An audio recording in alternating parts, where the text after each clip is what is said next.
Amém. A graça e a paz para todos. Que Deus abençoe cada um. Como foi dito, sejam bem-vindos em nosso meio. Que Deus abençoe você e sua casa. Amém. Que bom estarmos aqui, na casa do Senhor, louvando, glorificando o nome dEle. Sabemos que aqui é o melhor lugar de se estar, É o melhor lugar para abrir o nosso coração, nos entregar, falar com o Senhor e ouvir o Senhor falar conosco. Aqui é o lugar que você deve estar. E hoje eu trouxe um tema, que até apareceu aqui, não lute sozinho. Quantos de nós temos lutado as batalhas do dia a dia sozinhos? E muitas vezes não prevalecido contra ela, porque temos lutado sozinho. Eu digo sozinho com a força divina do Senhor, e sozinho no sentido de apoio um do outro, de ter pessoas uma do lado da outra para ajudar você na caminhada. Por isso que nós somos uma comunidade, que temos algo em comum, e esse algo em comum é o Senhor Jesus, é a nossa fé nele. Então não podemos lutar sozinho, as lutas diárias, elas acontecem. Uma coisa que jamais vai se apartar das nossas vidas, enquanto nós estivermos nessa terra, vamos estar sempre com a espada na mão. Um dia, quando vamos guardar essa espada, quando nós estivermos na eternidade, lá não haverá mais batalha, lá não haverá mais luta. Mas enquanto nós estivermos nessa vida, nessa terra, vamos ter luta sim, o tempo todo. Quantos de nós passamos por dificuldade constantemente? Você sai de uma luta, vem outra, sai de uma luta, vem outra. Claro que o mundo lá fora vive da mesma forma. A diferença hoje é que as escamas caíram dos nossos olhos e nós conseguimos ver o nosso inimigo. O inimigo que tenta nos derrubar, tenta nos abater, nos desanimar. E a luta ela não é fácil. E ela é constante. Abre a sua Bíblia lá em Êxodo, capítulo 17, versículo do 8 ao 13. O título aqui é Israel vence os amalequitas. Aqui conta a história, como que Moisés e o povo de Israel prevaleceu diante das lutas, das dificuldades, porque eles tiveram o apoio divino e o apoio humano de estar juntos em oração e prevalecendo. Êxodo capítulo 17, do 8 ao 13, diz assim: Então veio Amaleque e pelejou contra Israel em Refidim. Por isso disse Moisés a Josué: Escolhe-nos homens e sai, peleja contra Amaleque. Amanhã estarei sobre o cume do outeiro, e a vara de Deus estará na minha mão. E fez Josué como Moisés lhe dissera, pelejando contra Amaleque. Mas Moisés, Arão e Ur subiram ao cume do outeiro. E acontecia que quando Moisés levantava sua mão, Israel prevalecia. Mas quando ele baixava sua mão, Amaleque prevalecia. Porém as mãos de Moisés eram pesadas. Por isso tomaram uma pedra e a puseram debaixo dele, para sentar-se sobre ela. E Arão e Ur sustentaram as suas mãos, e um de um lado e outro de outro. Assim ficaram as suas mãos firmes até o pôr do sol. Então assim Josué desfez Amaleque e a seu povo a fio da espada. Aqui mostra que a perseverança e a luta diante da dificuldade, a vitória, a batalha ali que ele enfrentou, ele venceu. Só que ele precisou de quem? Do apoio divino. Ele precisou de quem? Do outro, ajudando. Aqui fala de dois homens, de Arão e de Ur, que ajudaram ele, colocaram uma pedra ali. Podemos dizer, no sentido figurado, que aquela rocha poderia ser Jesus, que nos dá sustento, nos dá força. Mas tinha homens ali para dar força para ele, nessa caminhada árdua. E eles tinham que prevalecer, que quando Moisés baixava a mão, Amaleque prevalecia, Israel perdia. Mas quando Moisés levantava a mão, Josué prevalecia, ele ganhava. Assim somos nós. Quantos de nós temos baixado a mão, abaixado a guarda e não temos tido vitória? Eu estava falando para minha esposa hoje, essa palavra caiu como uma luva para mim. As nossas orações têm sido muito passivas. Achamos que não estamos enfrentando batalha, ou achamos que não vamos enfrentar o inimigo e vai ficar tudo em paz. missão de paz da ONU, do cristianismo, né? Achando que vai ter paz o tempo todo. Não, mesmo que você abaixe a guarda ou não, Satanás vai continuar prevalecendo contra você. Amaleque vai tentar contra você, ele vai lutar contra você, você pode ter certeza. Mas quando você erguer seus braços, você erguer diante do Senhor, aí Israel, aí você e sua casa prevalece. E quantos de nós temos feito isso? Abaixado a guarda, eu mesmo, eu tenho minha vida de oração, só que eu estava assim, orando, mas esquecendo que eu estou diante de uma batalha, esquecendo que existe um inimigo da minha alma que tenta me destruir todos os dias, que tenta me fazer cair, para que eu não levante. Isso é o tempo todo, mas eu tenho que entender que o Senhor me chamou para ser mais que vencedor, não para ser um fracassado, um derrotado. Eu tenho que tomar alguma atitude diante do Senhor, é levantar os braços e erguer e guerrear. Se você é casado, você tem sua esposa, vamos orar junto. Se você não tem uma esposa, chama seu irmão ou sua irmã para orar, irmão em Cristo, mas ora, não fique parado, não deixe que o inimigo roube seu sonho, a sua casa, os projetos de Deus para a sua vida. E quando nós entramos numa batalha, achamos que é coisa simples. Eu achei até interessante esses dias agora, alguns brasileiros se candidataram aí para a guerra da Ucrânia, né? Quando eles chegaram lá, viu que a batalha não era aquilo que eles pensaram, eles fugiu para a Polônia. Eles achou que era uma guerra, né? Às vezes joga muito Call of Duty, né? Muito videogame, e achou que chegasse lá, a história era outra, né? Aí eu vi a reportagem que muitos deles correu para a Polônia e falaram, olha, a guerra não é aquilo que a gente pensava. Então, e assim é na nossa vida espiritual, nós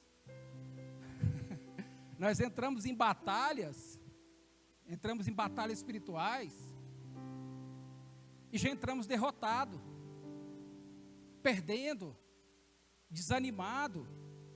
Põe uma coisa na sua cabeça, no seu coração, a nossa caminhada cristã vai ser sempre de luta.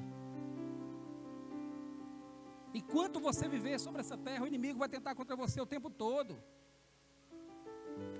E vou te dar uma notícia, Satanás não te aceita de volta. Glória a Deus por isso, né?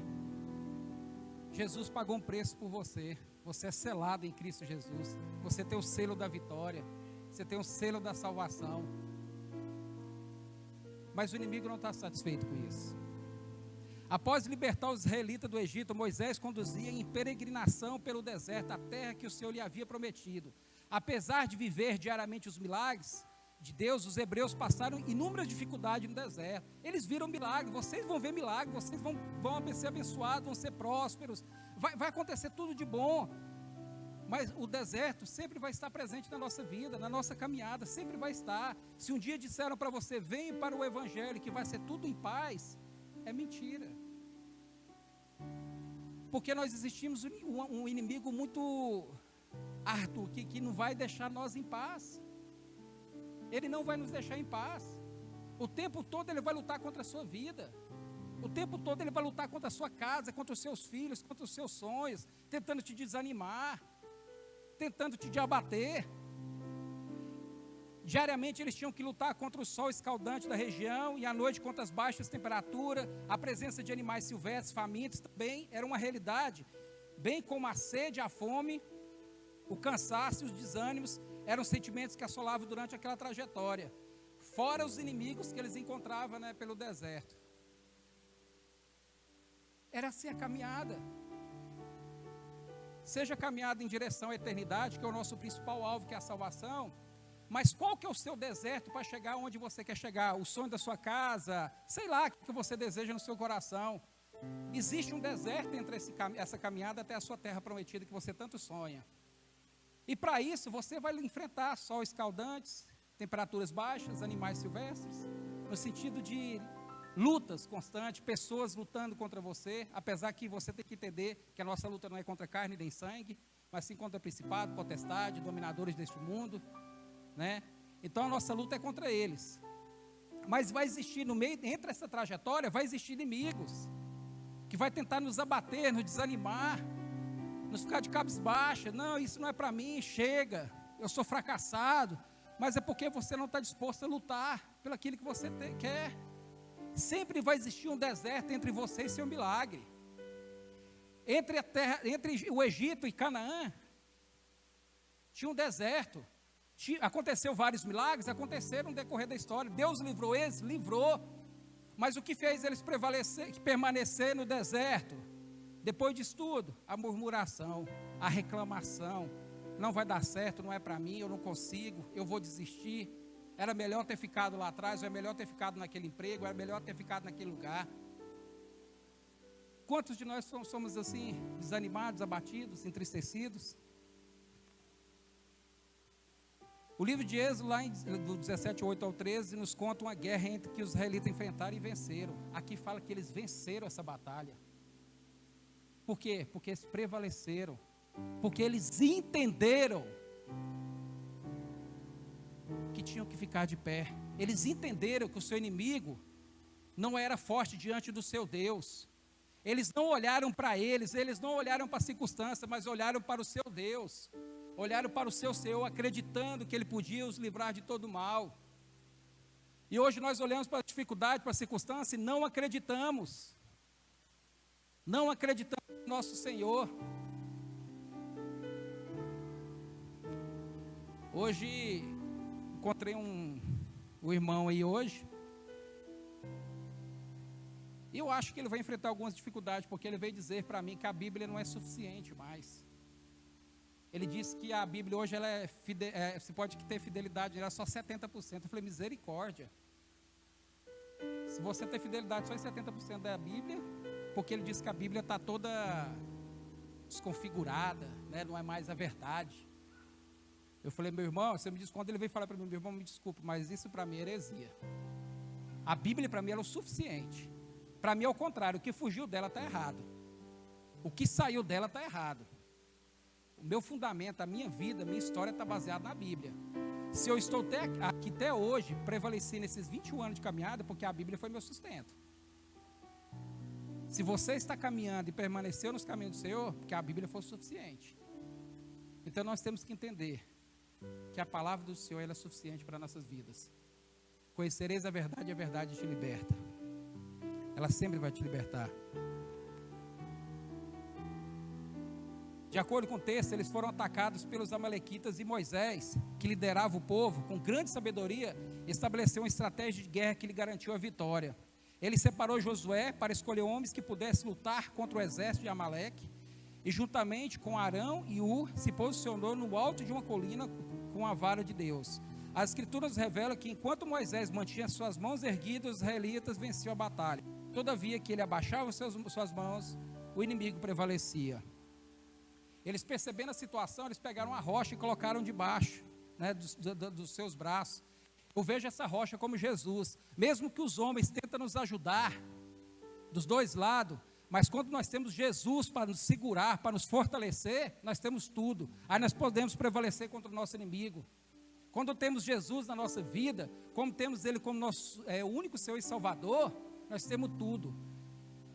Quando nós olhamos quando Jesus vira para Paulo e fala, olha Paulo, a minha graça te basta, nós ficamos com dó de Paulo, mas se Paulo tem a graça, ele tem tudo.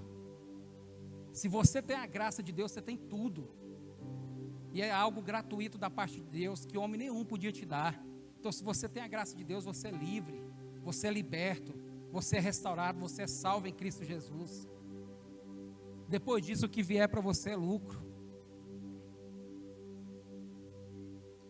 Assim Josué derrotou os amalequitas a fio da espada. Todos nós enfrentamos lutas e adversidades nas nossas vidas. E ao exemplo de Moisés, precisamos com sabedoria definirmos estratégias para sairmos vitoriosos como os israelitas. Qual tem sido a sua estratégia? O que você tem planejado, você e Deus? Você tem feito um plano com Deus, de onde você está até onde você quer chegar? Você já se imaginou daqui 5 anos, fazendo o que você faz hoje? Aonde você vai chegar? E aonde você está daqui 5 anos? Já parou para pensar? O que você faz hoje, daqui 5 anos, é o seu resultado. E o que você está fazendo hoje para você ter um resultado extraordinário na sua vida pessoal e na sua vida espiritual? Muitas vezes almejamos coisas grandes, mas não estamos dispostos a pagar um preço grande. Queremos coisas grandes, mas não queremos pagar preços altos. Porque tudo nessa vida tem um preço. Se eu quero fazer uma faculdade, eu tenho que ficar 4 ou 5 anos nela. Se eu quero fazer um curso, eu tenho que pagar um valor X e tenho que ficar um tempo em sala de aula para aprender. Tudo tem um preço. E qual estratégia você tem feito para pagar por esse preço? Qual estratégia de guerra que você tem feito? Como está a sua vida de oração na sua casa, a sua busca com o Senhor? Como está a sua estratégia de busca? Deus esses dias tem trago grandes homens de Deus de fora para nos alertar que a única forma de nos reavivarmos no Senhor, de nos fortalecer a nossa fé, a nossa caminhada, é através da oração, do jejum, da leitura da palavra. Você tem tomado a sua atitude, você tem separado o seu quarto de guerra, o seu quarto de oração, porque não tem como você vencer os amalequitas, não tem como você vencer os inimigos da sua alma, se você não tiver seu quarto de guerra, se você não tiver onde lutar, não tem como você vencer suas batalhas, não tem como você vencer as suas guerras. Aprendemos que assim como a guerra contra os amalequitas, as batalhas das nossas vidas, existem 2 frentes, a física e a espiritual. Existem 2 frentes na sua vida, você vai enfrentar batalhas física e espiritual. Mas uma das 2 tem que ser conquistada primeiro, para depois você conquistar a outra. Nós temos que conquistar a espiritual primeiro. Eu não vou dizer generalizada, mas a maioria das nossas batalhas são fracassadas e elas acontecem negativamente no físico, porque não lutamos por ela no espiritual. E de alguma forma ela vai acontecer no físico, seja positivo ou negativo. Mas você tem que lutar por isso. Você tem que lutar pela sua vida espiritual. Você tem que lutar para que isso seja transformado e mudado. Tudo que acontece na terra é reflexo do mundo espiritual. São suas consequências. Por exemplo, vencemos as tentações que o diabo lança contra nossas mentes. Primeiro o nosso espírito e depois na carne. A guerra a qual o apóstolo Paulo nos revela que existe entre o nosso corpo e o espírito é espiritual. Assim, o primeiro ela é vencida lá. E então reflete nossas escolhas. Ao contrário também é verdadeiro. E vice-versa. Nós temos que vencer nossas batalhas no espiritual. Se você quer uma coisa muito diante do Senhor, lute por ela, pague um preço. Eu estava falando para minha esposa hoje, nós temos que, se nós queremos isso, nós vamos ter que, é estratégia. Não, eu quero uma casa, tá, vamos falar de casa. Beleza. Tenho dinheiro, a condição? Não. Mas eu vou lutar no espiritual primeiro. Eu vou fazer jejum por aquilo. Eu vou orar por aquilo. Eu vou orar, pedir o Senhor constantemente, até que eu vença. Venci essa batalha, qual que é a próxima batalha minha? E assim vamos. O problema é que nós não estamos dispostos a pagar o preço. Queremos que as coisas aconteçam do nada. E não existe nada do nada. Existe algo de um preço que você está pagando, de uma vida que você tem que pagar diante do Senhor. Apesar que o preço já foi pago na cruz, mas é o preço do meu eu, de abrir mão de mim, de me ter um relacionamento com o Senhor. Esse é o preço que temos que ter. Dessa forma, uma vez que a frente de batalha é dupla, nós também devemos lutar nas 2 pontas. Moisés entendeu essa realidade e separou Josué para liderar a guerra física e subiu ao monte, juntamente com Arão e Ur, homens de Deus que compartilhavam sua fé, para enfrentar a batalha espiritual. Nós, nas nossas lutas, devemos fazer o mesmo. Isso é, precisamos posicionar em oração diante das nossas dificuldades. Você precisa se posicionar diante das orações. Você tem que orar. Não tem como mudar primeiro no físico. Você vai lutar contra as suas forças. Você vai ser Moisés no monte, mas sem 2 apoios e sem a rocha. Seus braços não vão aguentar. Porque você já imaginou? Eu não sei se você já fez alguma atividade física, ou antigamente, não sei se nos quartéis faziam isso, mas você ficar com o braço aberto. Já tentou ficar 40 minutos com o braço aberto assim? Ou se não para cima?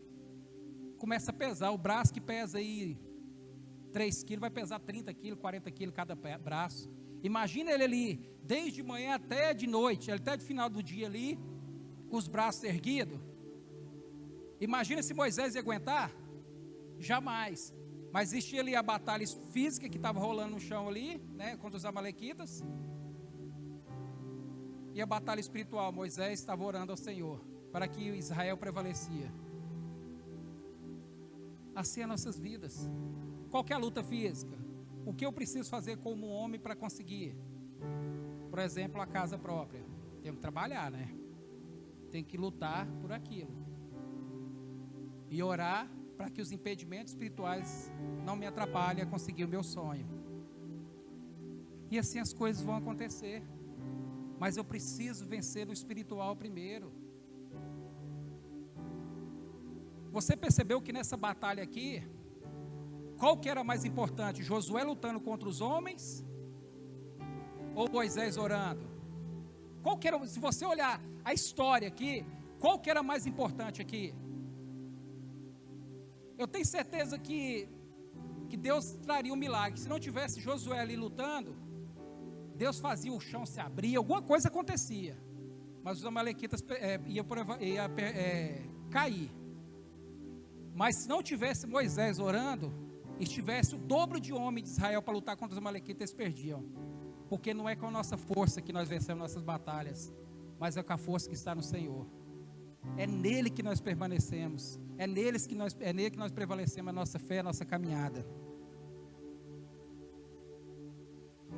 Talvez esteja nos faltando guerrear do outro lado. Talvez esteja nos faltando colocar o celular para despertar às 3 da manhã, para aclamarmos a intervenção do Senhor nas nossas diversidades. Talvez esteja faltando subir ao monte para ficar sós com Deus, ou o meu quarto de guerra, ou o meu quarto de oração. Talvez esteja faltando jejuar. A Bíblia nos ensina que existem demônios que são só expulsos com jejum e oração. Existe coisa na sua vida que só vai sair através de jejum e oração. Não adianta. Você pode lutar, orar, sabe? Mas se você não fizer um jejum também, para que Deus venha trazer a direção, a revelação, não adianta. Então a nossa vida, a nossa caminhada, ela é constante assim. Por que alguns homens de Deus têm sucesso na sua caminhada cristã e outros não? A diferença entre nós e ele está na sua vida, relacionamento com Deus. Não existe mistério, não existe dar 3 pulinhos para trás, não existe fazer campanha tal, não existe. O único método que existe é jejum, oração e leitura da palavra só. É um relacionamento com Deus. Não existe outro método, não existe. E nós queremos criar métodos para nos relacionar com Deus. Mas é esse método que vai te dar vitória. A palavra nos ensina que enquanto Moisés mantinha suas mãos erguidas, é sinal de dependência e submissão a Deus. Os israelitas venciam a guerra. Todavia, quando o controle da batalha era entregue exclusivamente na mão dos homens, seu inimigo prevalecia. Se quisermos ser vitoriosos nas nossas diversidades, no nosso relacionamento conjugal, na criação dos nossos filhos, na edificação dos nossos lares, na construção da nossa família, nos nossos pecados, enfim, em todas as áreas nós teremos que lutar em 2 frentes de batalha, sobre a pena de perdermos tudo e nos tornarmos escravos. Temos que lutar nas 2 batalhas, e eu tenho certeza que você vai prevalecer, eu tenho certeza que Deus vai te dar a vitória. E qual luta você tem lutado? Tem usado a força do seu braço? A força do seu braço não vai prevalecer. Se você achar que vai lutar sozinho, quantas vezes você eu tenho certeza que nós todos aqui, ou a maioria tem esse testemunho, fez algo sem a vontade de Deus, ou sem consultar a Deus, ou sem orar a Deus? Quantas coisas nós fizemos e deu errado? Quantos negócios errados que nós fizemos e não oramos, não nos relacionamos com Deus, e deu tudo errado, porque não fizemos a luta espiritual primeiro, para depois lutar física. Não, fomos direto na batalha física. Fizemos conforme a nossa vontade, o nosso querer. E o que aconteceu? Perdemos essa batalha. Temos que lutar as 2 batalhas. Precisamos ser amigos que levantam os braços uns dos outros, mantendo firme durante a batalha. Precisamos ser amigos que sofrem juntos, guerreiros que guerreiam juntos, que lutam juntos, que choram juntos, que afinal, juntas vitórias serão alcançadas. Tenham pessoas que oram com você, tenham pessoas que estejam com você. Amigo que é amigo, não é aquele que te chama para beber. ou para fazer coisa errada. Amigo, o que é amigo? É aquele que ora por você e ora com você. Amigo é aquele que te chama para a igreja, que te chama para relacionar com Deus. Amigo não é aquele que te chama para fazer coisa errada. Porque quando ele te chama para fazer coisas erradas, você está caindo ou está indo para o caminho da perdição. E talvez você não volte de lá mais. Mas amigo é aquele que quer orar com você, que quer te levar para a casa do Senhor, que quer mudar a sua história. Esse é seu amigo de verdade. Se você tem um amigo que faz isso com você, ou quer orar com você, se apegue a ele, abrace ele, que ele vai te ajudar a ter a vitória em Cristo Jesus.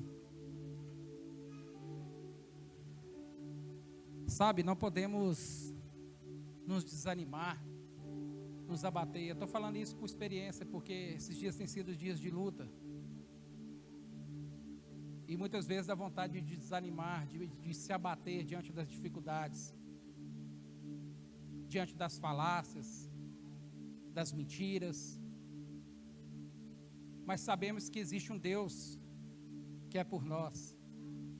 Sabemos que existe um Deus que está à frente dessa batalha, que jamais vai deixar que os amalequitas nos derrote, jamais vai deixar que principado, potestade, dominador deste mundo, demônio, que seja, nos vencer, porque Ele é Deus sobre nós, e não existe outro Deus além dEle, não existe outro Salvador além dEle.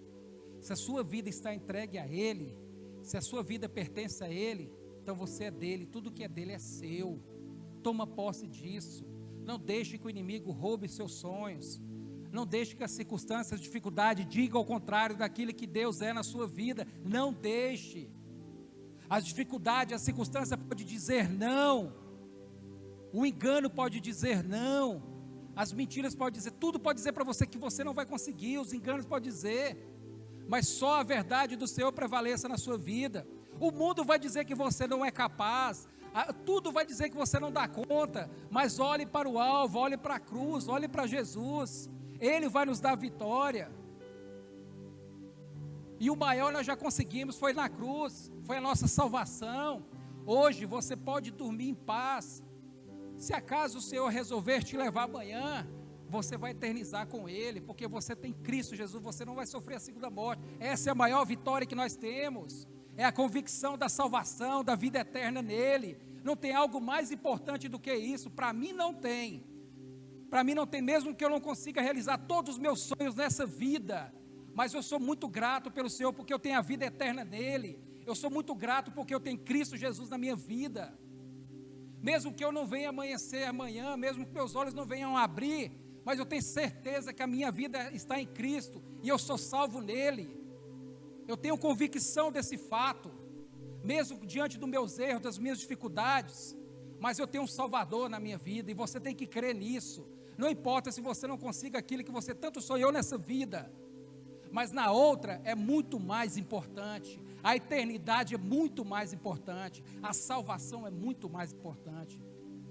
Porque aqui tudo que é nessa vida, seja ouro, seja bens, vão permanecer aqui, vão ficar, mas aquilo que é puro, aquilo que é eterno, vai com você para a eternidade.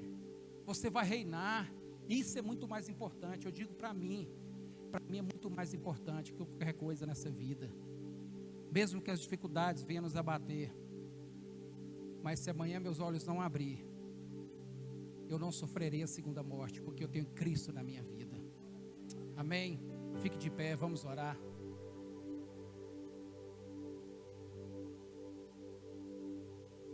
Deus é bom, meus irmãos, Deus é bom.